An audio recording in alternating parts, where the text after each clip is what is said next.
উত্তর ত্রিপুরার পানিসাগর থানার পুলিশের নিয়মিত নাকা তল্লাশিতে বড়সড় সাফল্য মিলেছে। ঠান্ডা পানীয় জলের বোঝাই গাড়ির আড়ালে বিপুল পরিমাণ অবৈধ বার্মিজ সিগারেট পাচারের চেষ্টা ভেস্তে দিয়েছে পুলিশ। পুলিশ সূত্রে জানা গেছে, শনিবার দুপুরে রুটিন চেকিং চলাকালীন সন্দেহের ভিত্তিতে WB893093 নম্বরের একটি গাড়িকে আটক করা হয়। পরে গাড়িটিতে তল্লাশি চালাতেই সামনে আসে চাঞ্চল্যকর তথ্য। ঠান্ডা পানীয় জলের বস্তার আড়ালে কৌশলে লুকিয়ে রাখা ছিল বিপুল পরিমাণ বার্মিজ সিগারেট। তল্লাশিতে মোট 20টি বস্তা থেকে 40 কার্টুন অবৈধ সিগারেট উদ্ধার করে পুলিশ। প্রাথমিকভাবে অনুমান করা হচ্ছে, উদ্ধার হওয়া সিগারেটের কালোবাজারির মূল্য প্রায় 20 থেকে 30 লক্ষ টাকার মধ্যে হতে পারে। জানা গেছে, পার্শ্ববর্তী রাজ্য আসাম থেকে বিপুল পরিমাণ সিগারেট আগরতলার উদ্দেশ্যে পাচার করা হচ্ছিল।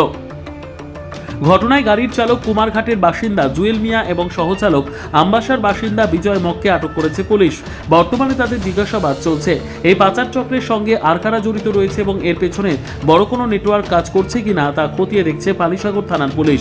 ঘটনাকে কেন্দ্র করে এলাকা জুড়ে ব্যাপক চাঞ্চল্যের সৃষ্টি হয়েছে।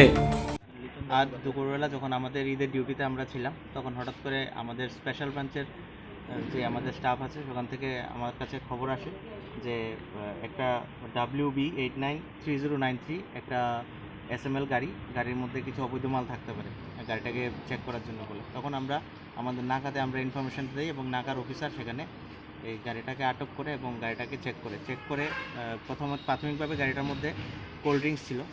কোল্ড ড্রিঙ্কস সরিয়ে যখন ভেতরে কোল্ড ড্রিঙ্কসের আড়ালে আমরা বার্মিজ সিগারেট আমরা পেয়েছি সেখানে, এবং প্রায় 40 কার্টুন বার্মিজ সিগারেট সেখানে, মানে দুটা ব্র্যান্ডের, একটা পেট্রন একটা মন্ট, দুটা ব্র্যান্ডের সেখানে আমরা পেয়েছি। আমরা আইন অনুযায়ী সেগুলিকে আমরা সিজ করেছি এবং কালকে সেগুলিকে প্রেরণ করবো। এবং দুজন ড্রাইভার এবং যে সঙ্গে হেল্পার ছিল ওদেরকে আমরা আটক করেছি। তাহলে ওদের কি নাম জানতে পারি? হ্যাঁ, ওদের নাম একজন জুয়েল মিয়া আর একজন বিজয় মগ। একজন কুমারঘাটের বাসিন্দা আর একজন আমবাসার বাসিন্দা।